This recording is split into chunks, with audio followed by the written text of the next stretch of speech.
여러분 민경욱 전 국회의원 박수로 모시겠습니다. 여러분 큰 박수 부탁드리겠습니다.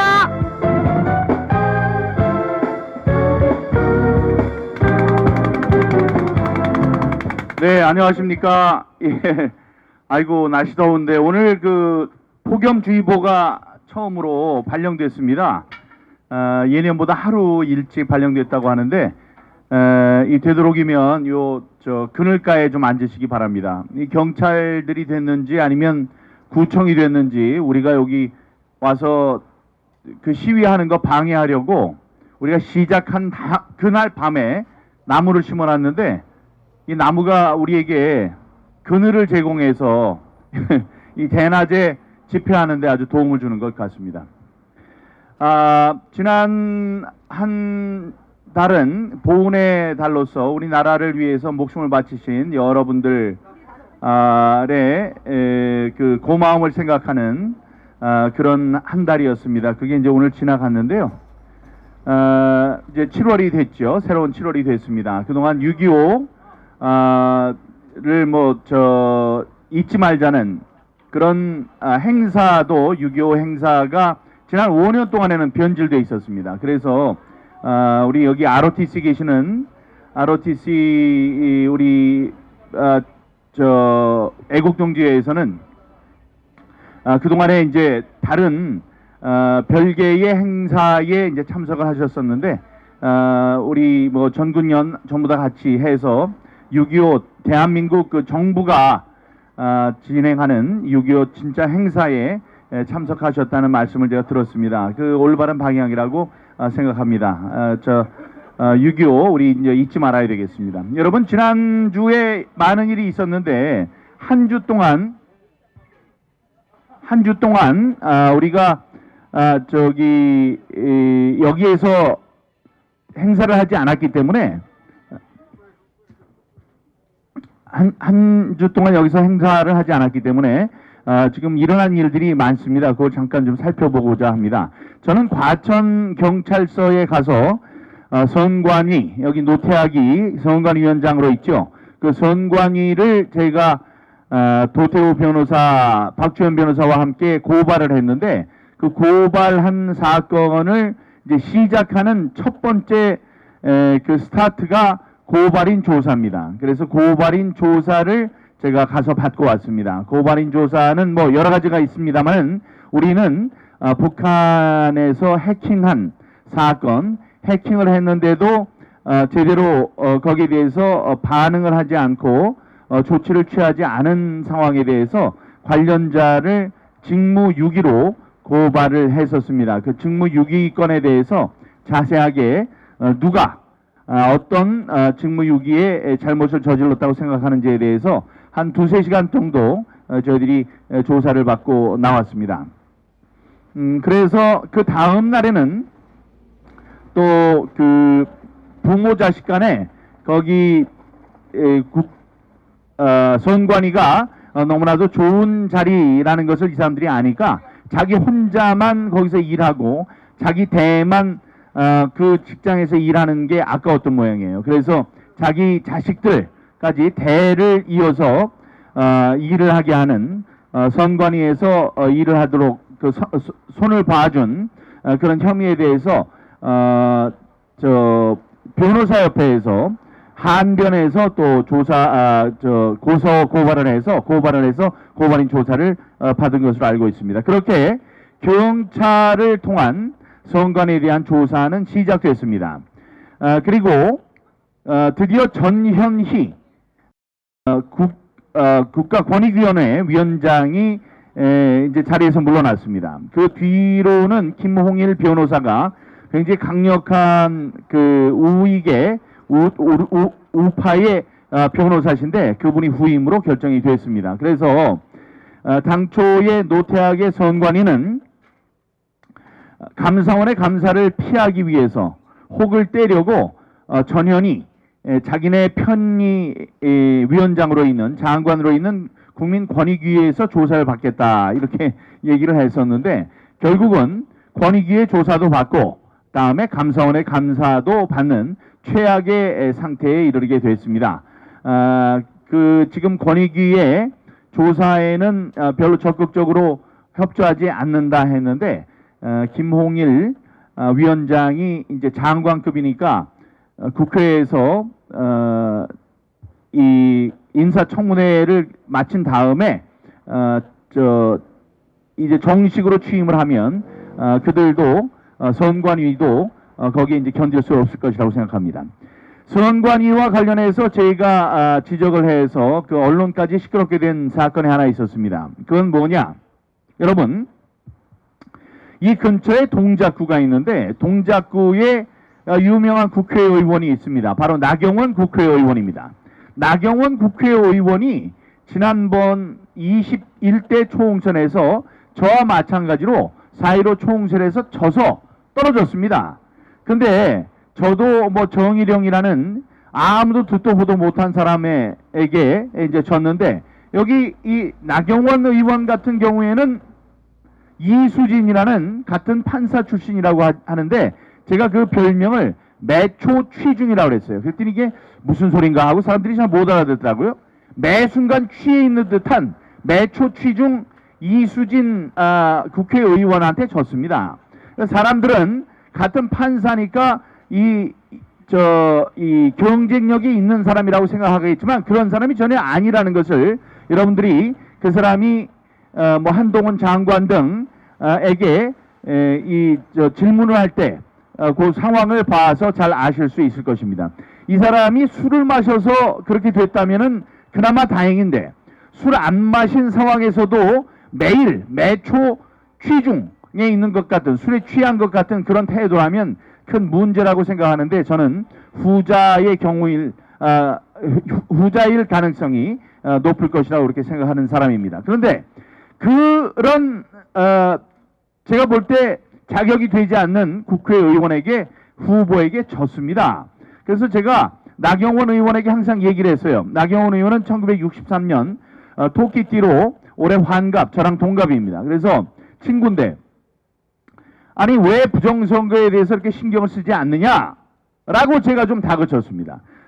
여기 나오지 않으셨습니다만 황교안 총리와 황교안 대표와 나경원 원내대표 등등해서 한 20명이 한 달에 한 번씩 패스트트랙 재판을 받기 위해 만납니다. 그 만나는 그 시기에 제가 그렇게 좀 따졌습니다. 따졌더니 이번에 이제 그렇게 얘기를 하는 거예요.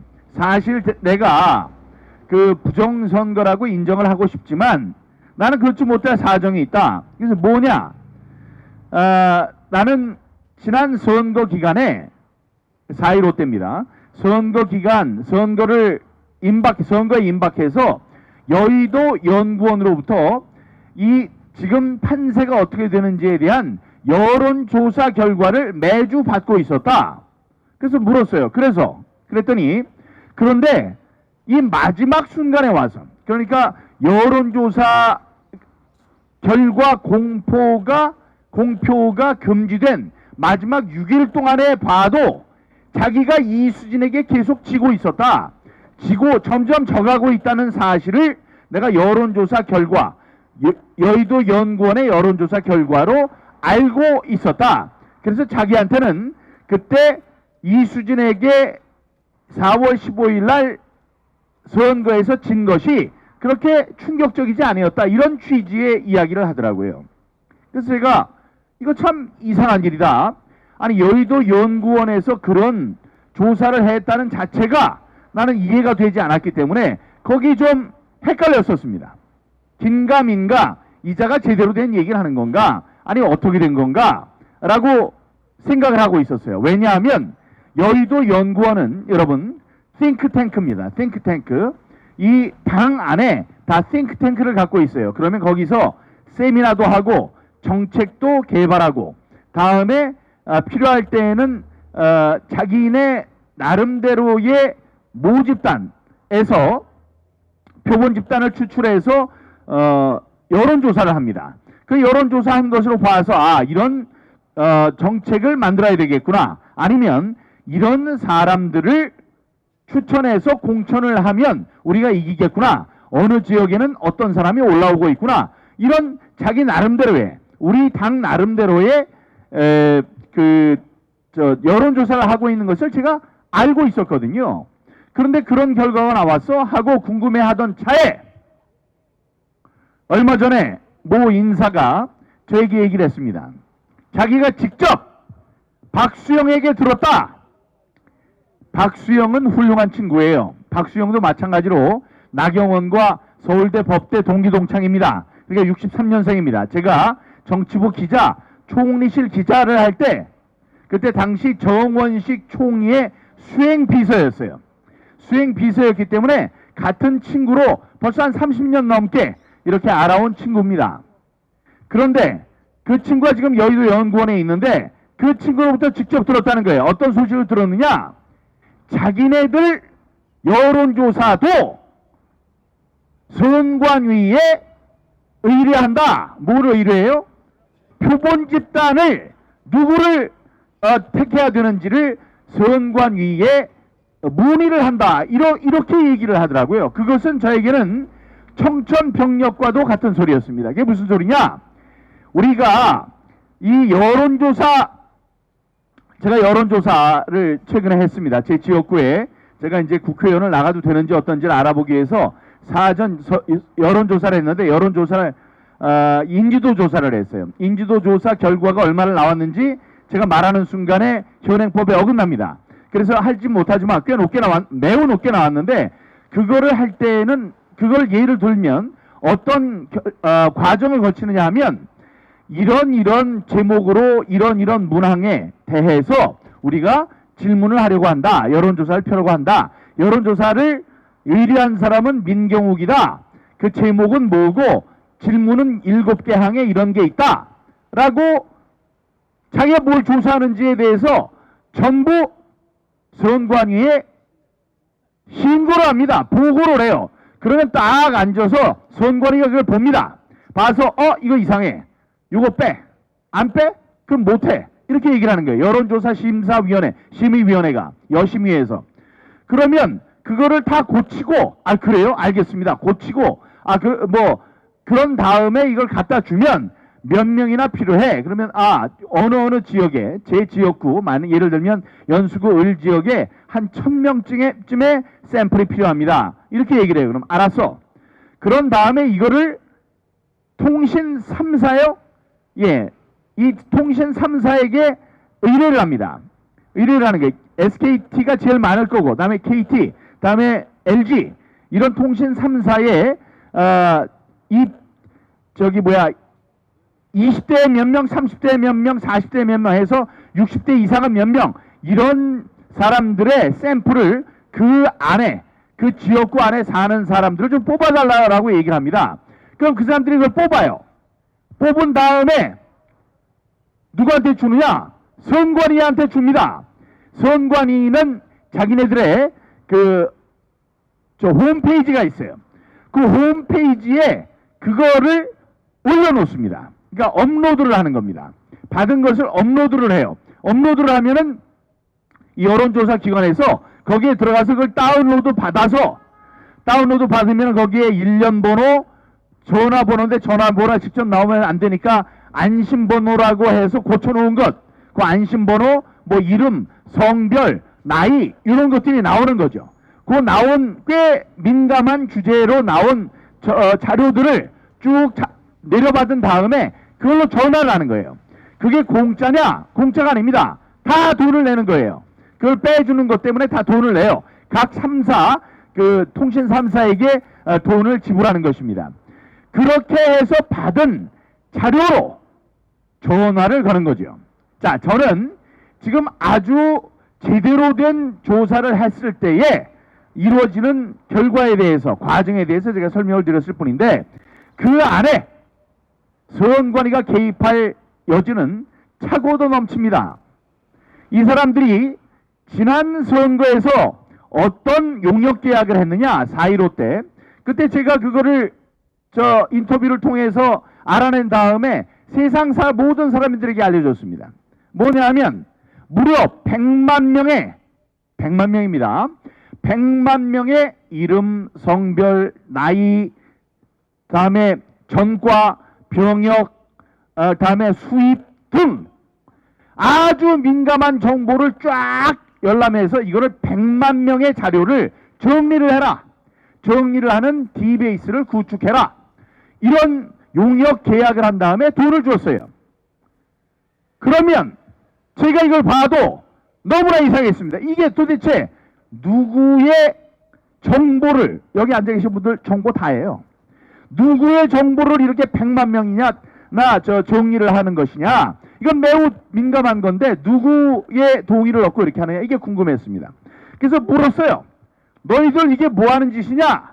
100만 명, 이거 우리 국민들의 정치 성향을 알기 위해서 너희들이 우리들한테 동의도 구하지 않고 이런 자료를 함부로 추출해서 관리하는 것이 아니냐, 이렇게 물었더니 하는 얘기가, 아이고 그게 아닙니다. 그거는 지금까지 선거에 나온 이 후보자들의 정보를 우리가 정리한 것입니다. 이 얘기 딱 들으면 거짓말이라는 거 아시죠? 아니 무슨 지금까지 이 후보하고 자기가 한번 당선되겠다고 나온 사람이 100만 명이나 됩니까? 100만 명이 될 수가 없죠. 그래서 그 점을 얘기를 했습니다. 너희들 선관위가 또 거짓말을 하는구나. 100만 명이 지금까지 이 후보 한 사람이 뭐 100만 명이나 되냐? 이렇게 따졌더니 하는 얘기가, 잘못 얘기했습니다. 그것 말고 그 사람 포함해서 지금까지 이 선거에 자원봉사를 한 사람들의 신상 정보까지 전부 다 관리를 하느라고 그랬습니다. 이것도 거짓말입니다. 왜냐하면 자원봉사하는 게 무슨 죄라고 나의 전과, 나의 소득, 이런 거 병역 관계를 전부 다 내고 그 사람들이 관리를 해야 됩니까?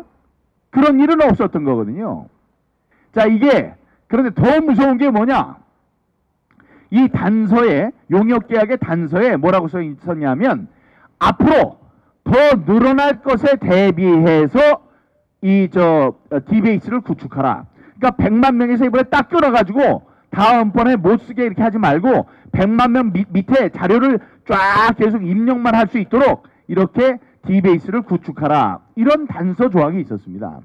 이거는 제가 어느 정도 확신을 갖고 합리적인 의심을 갖고 말씀드리면, 어떻게 해서든지 알아낸 우리 유권자들의 인적 사항을 100만이고 200만이고 1000만이고 2000만이고 전부 다 모으겠다. 이런 저들의 야욕입니다.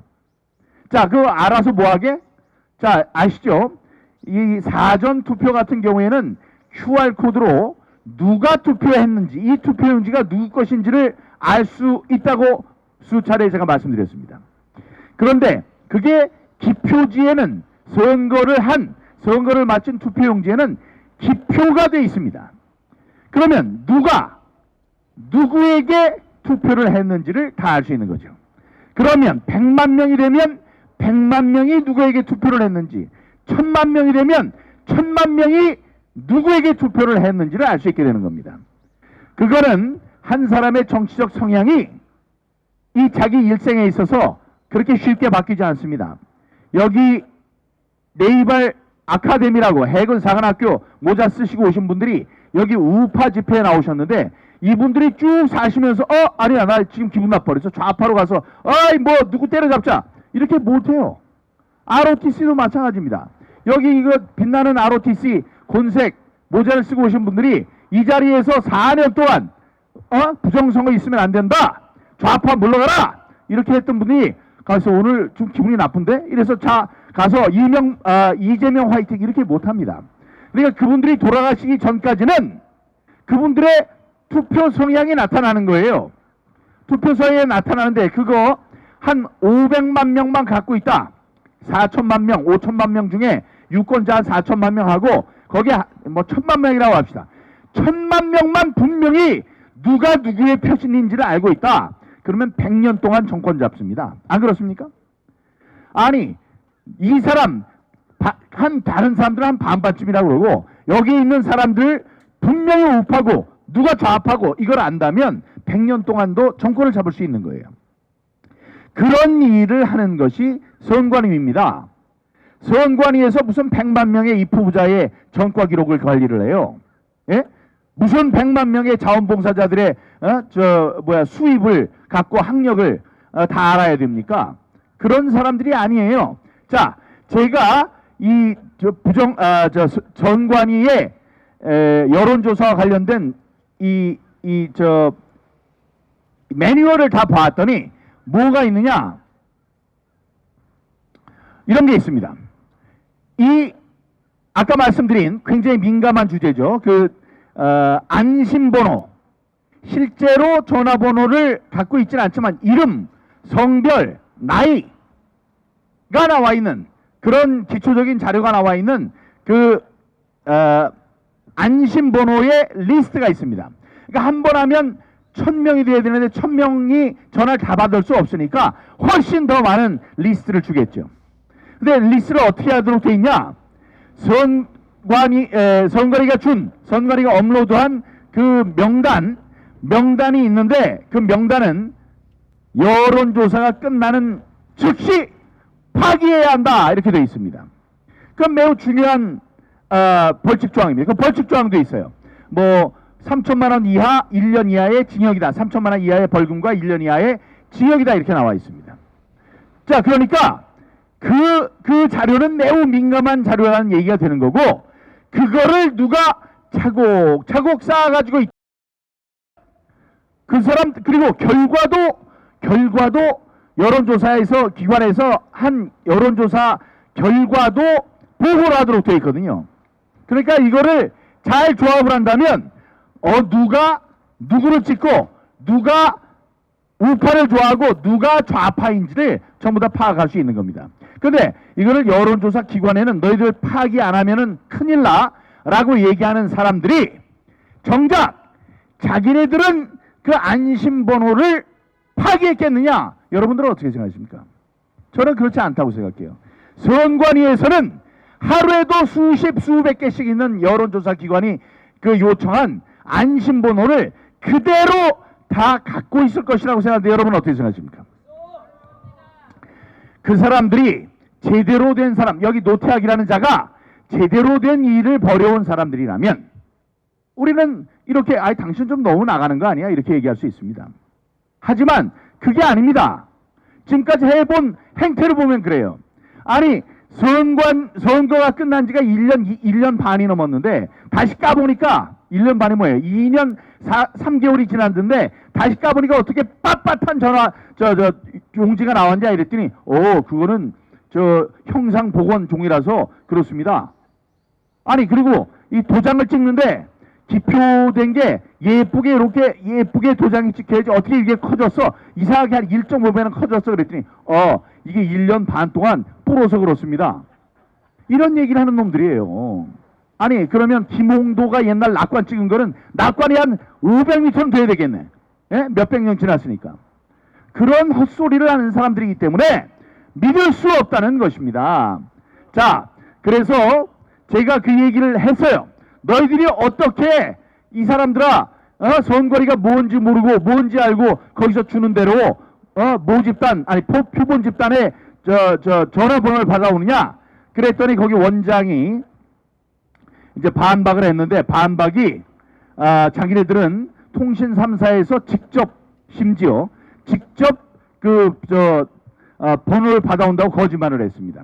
제가 지금 말씀드렸지만 이 선관위에 요청을 하면 선관위가 통신 3사에 요청을 하고 통신 3사에서 주면 그걸 받아서 선관위가 자기네들 게시판에 올려놓고 게시판에 올려놓은 것을 이 선거 여론조사하는 기관이 내려가서 내려받는 겁니다. 직접이라는 게 없어요. 직접이라 그러니까 사람들이 이 여론조사하는 사람들이 통신 3사에 직접 요구를 할 수 있는 줄로 알고 박수영 의원이 이러는데 왜 당신 왜 딴 얘기하느냐고 이렇게 시비 거는 사람들도 있더라고요. 제가 그걸 몰라서 하는 얘기가 아닙니다. 직접이라는 게 없어요. 그렇기 때문에 이제 똑바로 알게 된 거예요. 아니 제정신을 가진 나경원이 왜 그런 얘기를 했을까? 아니 나경원한테 여의도 연구원은 어떤 자료를 주었기에 저랬을까? 라고 제가 생각을 했는데 이제 알게 됐습니다. 그 여론조사는 여의도 연구원이 자체적으로 한 여론조사가 아니었던 겁니다. 직접 박수영이 얘기를 했어요. 어떤 사람한테. 자, 이거를 우리도 선관위에 그 안심번호를 요청한다.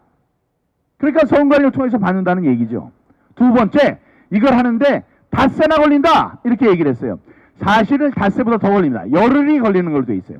이게 문제입니다. 요즘 컴퓨터로 해서 뽑는 게 자기가 한 사람 자 여기서 누굴 뽑을까 해서 막 뽑는 게 아니지 않습니까? 어차피 컴퓨터를 통해서 하는 건데 컴퓨터에서 몇백 명의 혹은 몇천 명의 전화번호를 그 지역에 있는 사람들 전화번호를 뽑는 게 자기 손으로 하는 게 아닐진데 무슨 시간이 그렇게 걸립니까? 근데 지금 열흘이 걸려요. 열흘이 선관위가 열흘을 잡아먹는 것인지 아니면 통신 3사가 그것을 하는 것인지 아무도 모른다는 말씀입니다. 그러니까 제가 주장한 바는 그때도 마찬가지고 지금도 마찬가지입니다.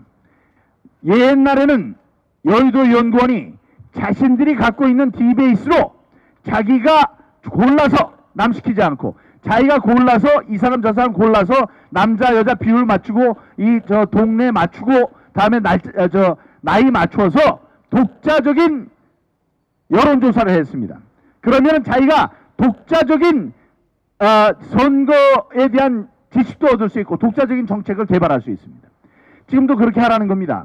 이게 공짜로 하는 것도 아니고 다 돈도 주고 돈보다도 그 어떤 여론조사를 하는지에 대한 정보 또 어떤 여론조사를 했는지에 대한 정보 다음에 자기네들이 여론조사를 한 사람들에 대한 정보를 모두 선관위에 주면 되지 않겠다. 이런 말씀을 드리는 겁니다. 여러분도 그 부분을 기억하시고 지금 잘못된 정보하는 일이 없도록 해주시기 바랍니다. 그러니까 나경원은 이 선관위를 통해서 받은 그런 표본 집단에서 전화를 한 그 사람들이 얘기하는 대로 그러니까 선관위가 얘기를 하거나 다른 여론조사 기관들 좌파 여론조사 기관들이 발표한 것과 똑같은 자료를 여의도 연구원으로부터 통보받았다. 그러니까 이 사람은 자기가 지금도 가스라이팅 당하고 있는 거예요. 내가 부정선거로 진 게 아니고 이수진 부정선거로 매초 취중 이수진이라는 사람한테 진 게 아니고 그때도 벌써 내가 여론조사에서 밀리고 있었다라는 잘못된 정보가 입력이 돼 있다. 이런 얘기입니다. 그러니까 지금 우리가 국힘당에 대해서는 이제 내년 총선이 다가옵니다. 이 총선 때도 똑같이 저들이 원하는 대로 보니까 민경욱이 떨어지네요. 누가 그래요? 선관위가 주는 번호로 조사를 해봤더니 그렇습니다. 이런 우를 범하면 안 된다 이런 말씀을 드리는 겁니다. 여러분 노태악이 지금 도망갔다 그러는데 노태악은 여기서 살 수 없을 것입니다. 자기가 파면을 면하기 위해서 자기가 스스로 그 자리에서 내려오지 않는 이상은 여기에 있는 우리들은 그치지 않고 여기 올 것이고 그 이야기를 듣는 지금 이웃들은 집값 떨어질까 봐 걱정을 하셔요. 여기가 노른자위 땅에 얼마나 교통적으로 요집니까? 근데 이 지역에 이렇게 좋은 데니까 노태악도 와서 살았겠죠. 근데 노태악 때문에 지금 시끄러워서 동네가 시끄러워서 집값이 떨어진다. 그러니까 빨리 나가든지 아니면 내려와라. 이런 압력질이 지금 들어갈 것입니다. 그래서 이 자리가 좋은 것이고 또 하나 좋은 거를 제가 알게 됐는데 요기에 신사모 이 아파트에 무려 이원석 검찰총장이 여기 삽니다. 바로 여기. 그래서 우리가 얘기하는 거를 다 들어요. 저런 게 있었구나 하고 다 들어요. 그러니까 우리 집회하는 입지만큼은 확실한 데를 잡은 것 같습니다. 네. 그래서 여러분들 하고 싶은 말씀, 검찰총장에게도 해야 되는 말씀, 여기에서 다 이야기해 주시길 바라고요. 다음에 한동훈 장관도, 똑똑한 한동훈 장관에 대해서도 우리가 헌법재판소에 이 QR코드를 떼지 않고 직접 투표함에 집어넣는 것은 헌법이 보장한 비밀 선거의 원칙을 위배하고 있다. 그러니 위헌이다. 라는 위헌 제청을 했는데 그 위헌 제청을 하면 여러 가지 소리가 들어갑니다. 근데 우리가 의도적으로 부정선거와 관련된 많은 자세한 서류들을 지금 집어넣고 있습니다. 그런데 그 소리가 지금 보니까 실시간으로 이해 당사자인 이해와 관련이 있는 이 사건과 관련이 있는 이해 당사자라고 해서 한동훈 장관의 책상 위로 실시간으로 올라간다는 것을 알게 됐습니다. 그러니까 한동훈 장관도 지금 이 부정선거에 대해서 모든 것을 알 수 있다. 이런 정보를 제가 알게 된 것을 여러분과 같이 공유드립니다. 저는 감사합니다. 저는 이제 이번 주에 무려 4군데에서 전국 4군데에서 시사회가 열립니다. 우리 당 한 표, 당신의 한 표가 위험하다. 요 첫 번째 나온 다큐멘터리죠. 지금 두 번째 다큐멘터리는 이 전부 다 원고가 완성이 되고 그림을 붙이는 편집 과정이 반이 완료가 됐다는 얘기를 들었습니다. 그러니까 곧 제2편 다큐멘터리가 나옵니다. 곧 이어서 8, 9월에는 우리 만화 영화 애니메이션이 나오죠. 다음에 우리 허병기 박사님의 이 훌륭한 책도 이제 곧 나올 예정입니다. 이렇게 우리의 이제 싸움이 착착 진행되고 있다는 말씀을 드립니다. 그래서 저 의왕시에 4시까지 가야 되기 때문에 여기서 인사드리고 저는 시사회에 다녀오겠습니다. 여러분 감사합니다.